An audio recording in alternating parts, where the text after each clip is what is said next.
اقرأ باسم ربك الذي خلق خلق الإنسان من علق اقرأ وربك الأكرم الذي علم بالقلم علم الإنسان ما لم يعلم.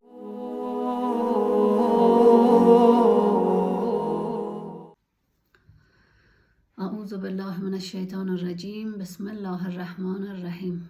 الحمد لله رب العالمین. الصلاة و السلام علی سیدنا محمد و آله و اصحابه اجمعین. با عرض سلام ماندنه باشید خدمت شما بیننده های محترم و قرآن آموزان عزیز. امید که جور صحتمند باشین و در پناه حق. خداوند متعال را سپاسگزار هستم که بازم در خدمت شما قرآن آموزان عزیز هستم. 17مین درس ما را هم با حدیثی از حضرت محمد صلی الله علیه و آله و سلم آغاز میکنیم که فرموده اند براستی خدای متعال با علم اطاعت و با علم عبادت می شود و خیر دنیا و آخرت همراه علم است. خب قرآن آموزان عزیز، امید که درس گذشته را خوانده باشین و یاد گرفته باشین. حالا هم یک مرور می داشته باشیم به درس گذشته ما. بسم الله الرحمن الرحیم. لمین کافرین فاسقین جاهلین یقولون ینصرون تنظرون تشکرون یرجعون یکذبون یخدعون یشعرون تعلمون ينفقون يوقنون يؤمنون يخادعون يجاهدون تقيمون يقيمون مفلحون مفسدين مؤمنين مصلحون يحيطون مستقيم نستعين مغضوب. خب قرآن آموزان عزیز، تا اینجا ما به علامت زبر زیر پیش، علامت ساکن و حروفایی که دو حرکت کشیده می شد آشنا شدیم. امروز بخیر در درس 17 ما و یک علامت جدید آشنا میشیم که او علامت به نام علامت تشدید است. تشدید یعنی چه قرآن آموزان عزیز؟ تشدید یعنی بالای هر حرفی که این علامت تشدید قرار بگیره او حرف دو بار تکرار میشه. یکی به کمک حرف قبلی خود و یک حرکتی که خود او حرف از خود می داشته باشه. مثلا اینجا همین قسمی که به تصویر می بینین الف ما زبر داره. بعد از الف زبر حرف ب داریم که علامت تشدید داره. خوب ببینین قرآن آموزان عزیز، ما ایره چی میخوانیم؟ اب به. امی علامتی که 3 دندانه هست ایره به نام تشدید یاد میکنه. همین قسمی که گفتم تشدید بالای هر حرفی که قرار بگیره یک بار به کمک حرف قبل از خود خوانده میشه، مثل حرف ساکن که به تنهایی خود خوانده نمیشد و به کمک حرف قبلی خود خوانده میشد. این تشدید هم در باطن یک ساکن داره که او به شکل تشدید اینجا آمده و اب، مثل که ماده ساکن هم داشتیم، ساکن داشت میخواندیم اب، اینجا هم امو قسم تکرار میکنیم اب. اما فرق بین تشدید و ساکن چی است؟ تشدید یک حرکت دیگه هم بالای خود داره و یک علامت دیگه هم. مثلا اگر زیر داشت حرف تشدید دار ما میخوانیم اب ب، حالا اینجا زبر داره میخوانیم اب ب، یعنی هر حرف که تشدید داشت یک حرکت دیگه همون از خود داره. پس ما اینجا چی میخوانیم؟ اب اب اب، مثل ساکن، مثل علامت ساکن که چی کار میشد؟ بله، مثل علامت ساکن که او در کمک حرف قبل خود خوانده میشد و این تشدید هم در بین خود یک ساکن داره. اما فرق تشدید و ساکنی است که تشدید ما یک حرکت دیگه هم داره که اینجا زبر داره، میخوانیم اب اب اب.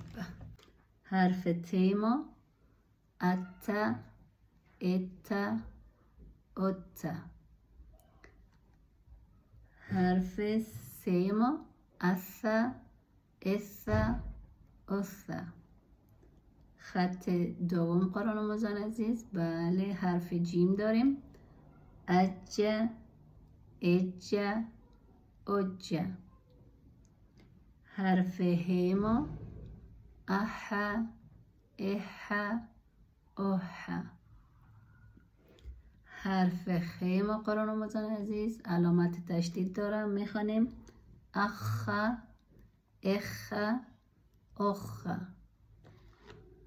حرف دال ما اد اد اد.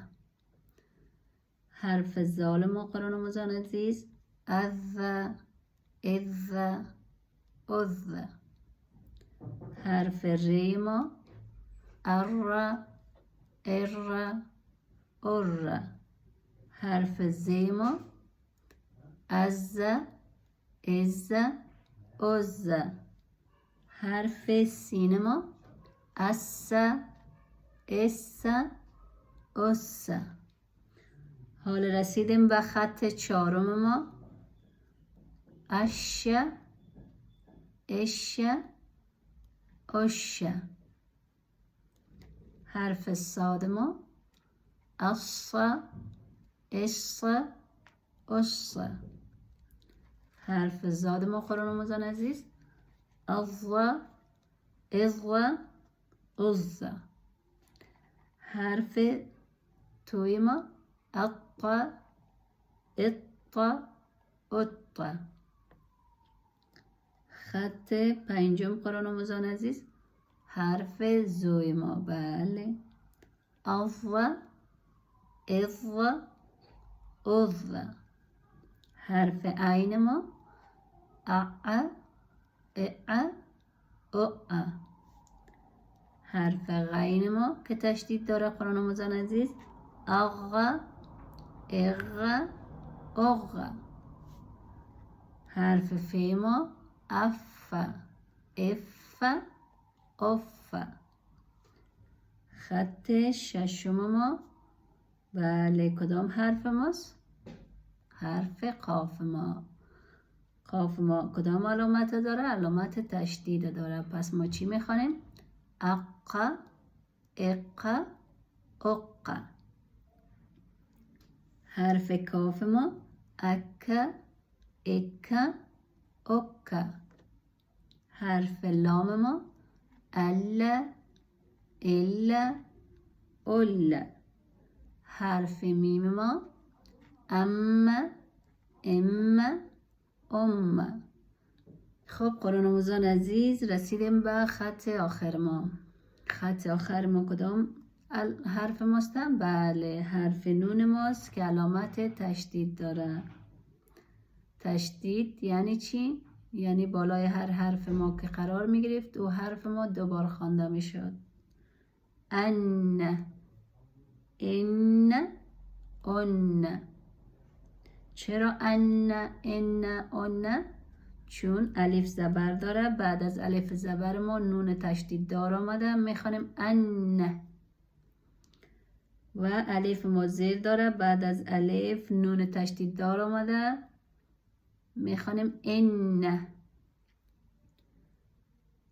الف پیش داره. بعد از الف پیش ما نون تشدید دار آمده، زبر داره، میخوانیم اون. پس چی میخوانیم؟ ان، ان، اون. حرف واو ما که تشدید داره، او، او، او. حرف ه ما اه، اه، اوه. و حرف یای ما که تشدید داره. بله، چه قسم میخوانیم؟ ماشاءالله. ایه، ایه، اویه. چرا ایه، ایه، اویه؟ چون تشدید داره. الف ما زبر داره. بعد از الف زبر ما یای تشدید دار آمده، میخوانیم ای. یا دوباره زبر داره یه. الف ما زیر داره، با یای تشدید دار یک جا میشه ای. یا دوباره زبر داره یه، ایه. الف ما پیش داره، با یای تشدید دار یک جا میشه اوی. یا دوباره زبر داره یه. پس چی میخوانیم؟ ایه، ایه، اویه.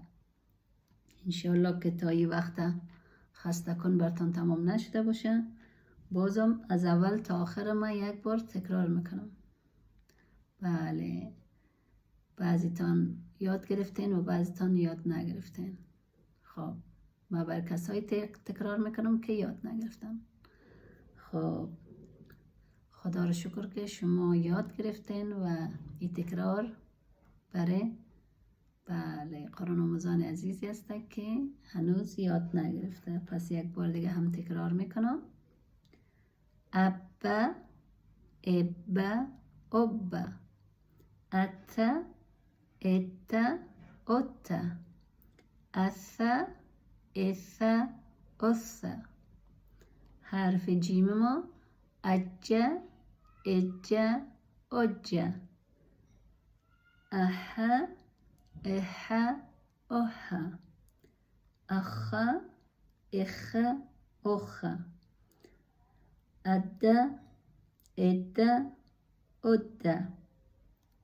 خط سوم حرف زال تشدید دار از، از، از. ار، ار، ار.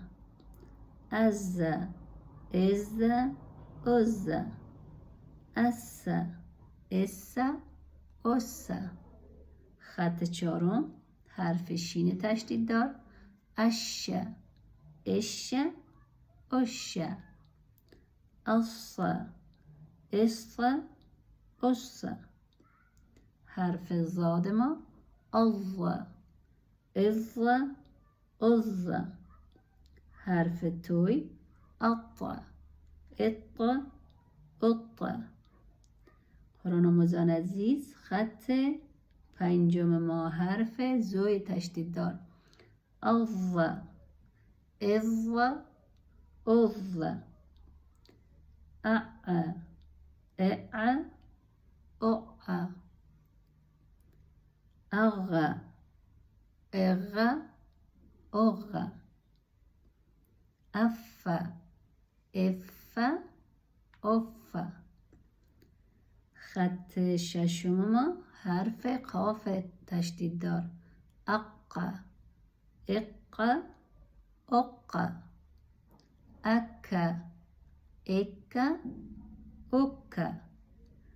ال، ال، ال. ام، ام، ام. خط آخر قرآن آموزان عزیز، بله، با چی شروع شده؟ با نون تشدید دار. بله، چی میخوانیم؟ ان، ان، ان، او، او، او، اه، اه، اوه. و حرف آخر ما ای، ای، اویه. خب بیام بود از درس 17 ما. انشالله که یاد گرفته باشین. خب قرآن آموزان عزیز، انتقاد، پیشنهاد، نظریاتتان، سوالاتی درباره درس داشتین بر ما درس پیام بانین. خب شما را تا درس بعدی به خداوند پاک و بی نیاز مسپارم. خدا یار و مددگارتان.